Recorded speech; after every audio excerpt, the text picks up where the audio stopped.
Lipat apartment, pahakot pasakay. Ayun, thank you sir. Thank you. Yun na nga, at syempre yan nga, meron tayong hindi inaasahan na bagay, talagang hindi natin inaasahan. Meron tayong nabangga na Bumaksak yung poste sa harap, at ito naman isa nito sumabit sa atin, pauwi na, lutang na yata ako ngayong araw na to dahil kung ano-ano na mga nangyayari. Pero syempre yan, lipat apartment, pahakot pasakay. Sa bawat hakot syempre may mga kwento yan. Ito pa ang isa sa pinakamagandang kwento, napakataas na ng diesel ngayon, at isang mabilisan lang yan, sa may kawayan namin kinuha yung mga gamit na yan. At isa pa sa pinakamasarap dito, napakalayo ng buhatin. Yan, isang taga-buhat lang yung kinuha sa atin ni sir. Tinutulong-tulungan na lang din natin sila kasi siya na dalawa lang ang buong buhat. Pero halos konti lang din ang binuhat natin dyan. At ito nga sinasabi ko rito, na sa may kawayan tayo, dadali natin yung gamit doon sa Lulumboy, Bukawi. At meron nga tayong hindi inaasahan nangyari dahil nga yun nga, inaayos ko yung Waze eh. Meron Waze, may tinuturo ng daan sa akin yung Waze o yung Google. Tapos biglang sabi ni ma'am, ay sir, dito na tayo dumaan. Eh parang kakapusin na ako sa liko. O yun nga eh. Tapos pinalagpas ko na yung dalawang tricycle na dapat makakasalubong ko.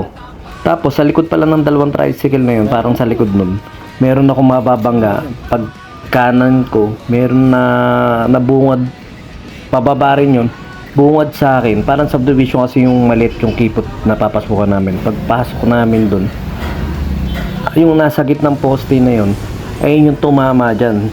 Talagang na blind spot ako ron sa poste na yan. Nagulat ako na pak, ganyan. At medyo meron niyang kamahalan yung pagpapagawa rin yan. Pero ito pa isa sa nasira dyan, yung hose no ating brake fluid ay tumagas. Kaya ang nangyari nga ay dinaan muna natin yan. Pero yan, sinagot na nila ma'am yan. Maraming salamat sa client natin yun dahil kahit hindi nila kagustuhan o kahit hindi ko rin naman kagustuhan, eh nag-initiate na silang sagutin yan. Pero niya medyo mataas yung ating babayaran, ating pagpapagawa dyan. Yung kinita natin ngayon at yung kinita natin kagabi, dyan lang mapupunta sa pinagpagawa natin yan. At yan, dito na tayo sa Lulumboy.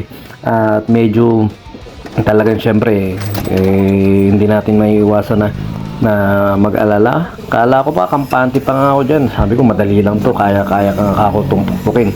Ang gagawin ko na lang dun sa unahan kong isa, painitan dahil mamomold daw ulit o babalik daw ulit yun pag pinainitan. O di kampante na ako. Tapos nung pag-uwi ko syempre, mamaya makita nyo, kumain muna kami ni Jimwell para maging fresh. Ang nangyari naman, tatlong lateron na pinuntahan ko. Ang tataas talaga, ang tataas. Pero yun, sana magawa to. Okay lang naman sa akin eh, na ganun kasi umaandar pa naman eh.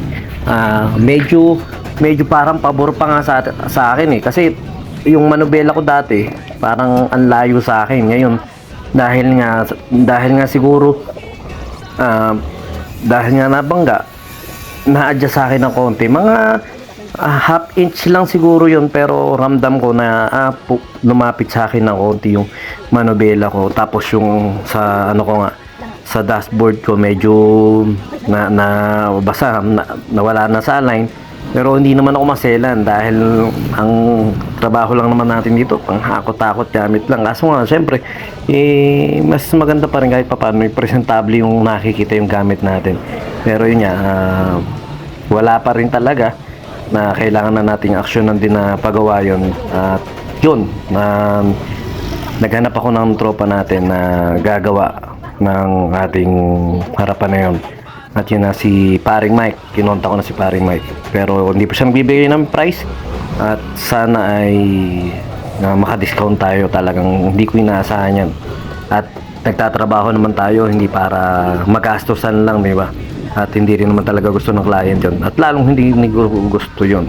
Kaso nga lang, yung biglang sabi na dito na lang tayo duman, yan, nalito na tayo habang nagdadrive. At saka yun, medyo madilim din yung gamit natin kasi nilalagay natin yung tint siya. Pero baga sa ganyan, talagang pag may nangyari na bagay na hindi natin gusto, tanggapin na lang natin. At yan, tumayo na nga kami at nagtanong-tanong nga ako kung saan. At yan, yung pinuntahan ko si Kuya Mel, yung gumawa ng ating clutch dati, nasira naman yung kanyang generator na bagong bili dyan sa Bodega Baliwag, ay Bodega Pulilan, yan, Bodega Bulaqueño para, ganyan. Yun, pinalitan naman, kaya naman pala pumakat kasi walang langis.